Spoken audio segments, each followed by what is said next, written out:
He listens to Weird Al. I like to start off with some Robbie Williams.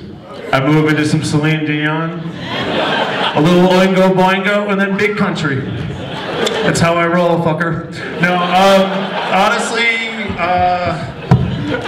it depends. I mean, if it's like something like kind of like emotional or something like that, I might listen to like some soundtrack scores or something like that. But for the most part, I'm usually listening to like hardcore and like a lot of like really like breakdown heavy stuff like Mears or I don't know, like a lot of, to be honest, just tough guy stuff or like hip hop or a lot of Boston hardcore. And then like when it's like uglier stuff, I like a lot of like sludge metal, like I Hate God or like I don't know, just whatever fits the mood. But I don't know, I'm always listening to something just because, in total honesty, there's a lot of fucking boredom on set and it's really easy to lose your edge, like your aggression. So, I don't know, I'm easy to get pumped up, I'm easily excitable. But I hope that answered your question. Welcome. Yeah, see Russell, maybe they have some music that they listen to. So when you guys are on Laid to Rest, what music were you listening to pump yourself up? Oh, can I talk about something with Halloween that's kind of cool that I worked on? No, I'm just saying. When we first shot that, don't you think like... No, don't shush me, I have a microphone. When we first did Halloween, it was more like a Frankenstein vibe, like a misunderstood kind of monster thing. And then we went back and then totally just made it fucking mean as shit. Don't you think? Like he was kind of like a forced situation monster at first, but then we're like, they're gonna go back, we're gonna kill Danny, we're gonna fucking kill the other girl, we're not gonna make a mistake at the end, we're really gonna kill him at the end. It's not gonna be like a feel bad for him thing, but I don't know, Tyler, thoughts? Thoughts?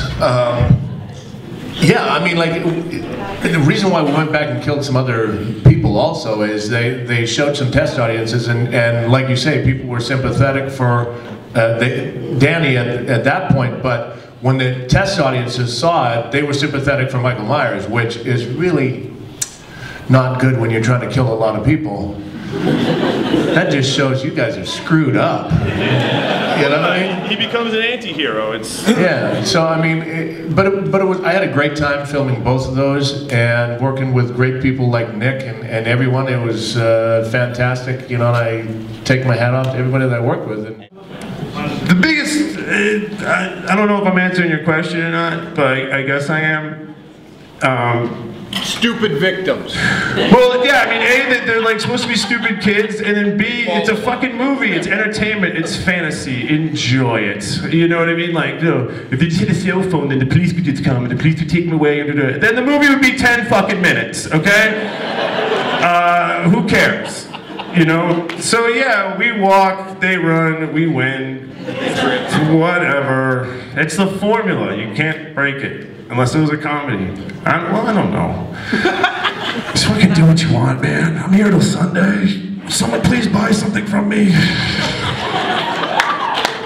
I gotta pay rent, cell phone bill.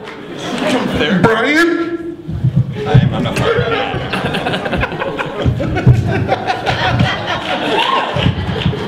Here we go.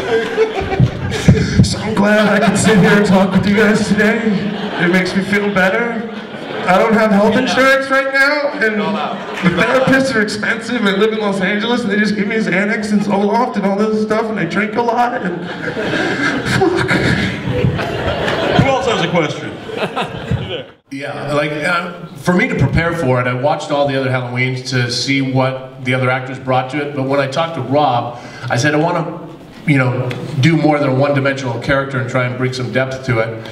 And Rob was very cool. He let us collaborate and bring more to the character, you know, and some people like it, some people don't, but I mean, it was a great opportunity to give a backstory to the character and give some emotion to him, and you know, that's what we tried to do, because I mean, you could go and redo the first one, but really, who wants to do that? You want to show another imagining of it and bring something else to it. You know, Rob, I do not think will do another Halloween. They're talking about doing one. Halloween 3D. I talked to the, shut up, Nick. I talked to Captain EO2. Shut up, Nick. I talked to them a while back about it, and it's just going to depend. You know, the suits are going at it, trying to figure out what they want to do, and when they do, you know, we'll see. There's a lot of variables that come into play about it and stuff like that, but you know, I'm at the point where if they do another one, great.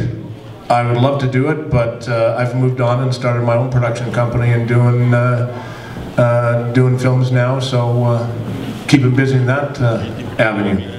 Well, that was a big setup for everyone else to ridicule me. Like, oh, we'll tell you. No, my favorite is part 4. My favorite Jason is Ted White. I'm a big fan. I grew up. The first time I saw it, when Corey came down the stairs and he shaved his head like what young Jason would look like. I have a disorder called alopecia. And I went to school, I had like little patches of hair here and there. What alopecia is like my body sees hair as like a foreign obstacle, so it rejects it. So I don't like shave like my head at all or my arms. I grow a little bit of fuzz here and other places. So when I first saw that, I saw Corey come down the stairs and I'm like, oh my God, that's like, he looks like me. That's like I'm like a little version of Jason. So I kind of fell in love with that. And so it's really weird at being an adult now to play Jason, like a full cycle. I've kind of grown into it, which is kind of crazy. Take that in your brains, deposit that one in your brain bank, people. Oh man, they're gonna hate me. I'm gonna go on for like a long time. They're gonna heckle me. No, it was nice when I met for the audition for Jason. I only brought 2 of us in, and it was through industry referral. He was pulling on my cord. I'm bored. It was like an industry referral, and like my name kept popping around, I guess. And I went in and met with them, and let go of the cord, Nick. It's on my lap. What do you have, like ADD? Dear Lord. Give him a toy. Here, Nick, hold this. So no, this time around it was nice because the writers also, when after I got cast, the writers were saying this time around, before Jason was more of an entity, and they wanted to make him more of a character this time. They want to make him intelligent and have different beats and different moments. And so for myself, being I was a fan of the series, I'm completely familiar with how Jason was and whatnot. And it was you had to put it to the side and approach it the script like fresh and new and break it like a blueprint to whatever it is you're doing. So I had the opportunity to bring my own flavor to it. I did a lot of research, which you kind of, some people think it's kind of excessive. I did like a research on child psychology, being that as like young Jason saw his mother get murdered in front of him when he was like 9 or 10 years old, what development stage he was in, and like what development stages he missed because of that. I did a lot of research on loneliness and wilderness survival. I read a couple different articles about different Army Rangers who were separated from their platoon, their group in the forest, and had to survive on their own, and the mental process that they went through. So my whole thing about doing mask work, a lot of people think, oh, you're a big guy, and you're going to show you they're angry, you're a body actor with your arms and your eyes. And my philosophy is like language is 10% of communication. Even if you're not speaking, you can still communicate. So I could do it like a character, like Jason, for example. I would approach it as I would like a part with a full dialogue, as if the mask is on or off, I'm doing the exact same thing underneath the mask. And you have to trust the energy. If you're committed to the scene and to the moment sincerely, you have to trust that energy is going to transfer through the mask and be captured on camera. But we get it all the time. Like, oh, dude, I'm big. I can do that. Put the mask on him. I'll do it. And it's not the same that we're all professionally trained actors and we worked on the craft. There's a lot of subtext that we add to the characters, and rather than just going like, oh, I'm gonna get you. Look how angry I am with my arms. So it's paid off. Unless you're Tyler. So I hope that kind of in a roundabout way answers your question.